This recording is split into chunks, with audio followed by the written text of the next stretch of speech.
Sentence, subject, and predicate. The two important parts of the English sentence are the subject and the predicate. And the subject is a noun or noun substitute that usually comes before the predicate. The predicate is the part of sentence that contains the verb. So a noun is a part of speech that names a person, place, thing, ideal, animal, or quality or event, like Mr. Lee, a chair, she, kindness, party, tiger, book. Names a person, place, or thing usually. And the verb is an action word. It's a part of speech showing action or being, like do, go, be, think, run, drive, swim, hop. Those are all verbs. They're action words.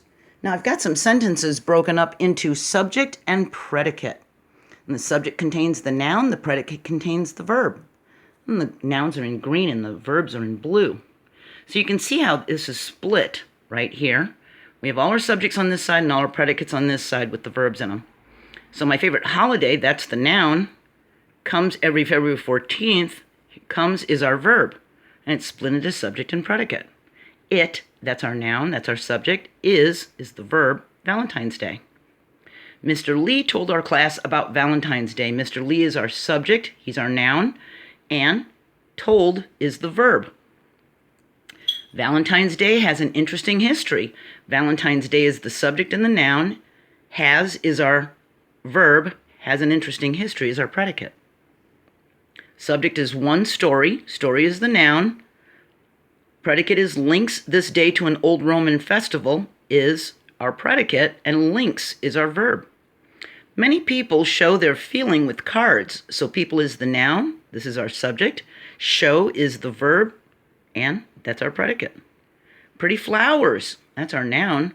Are, that's our verb, also popular on Valentine's Day. Bob swims. Now, that's a very simple sentence. That's the subject and the noun. That's the predicate and the verb. Bob usually swims a mile each day. So here we've got our verb here. It doesn't have to be the very first word of the predicate. See that? Now look at this one. We have got a compound subject. We're talking about two things, Louisiana and North Carolina. And there's a word and in between here. That means we've got two nouns.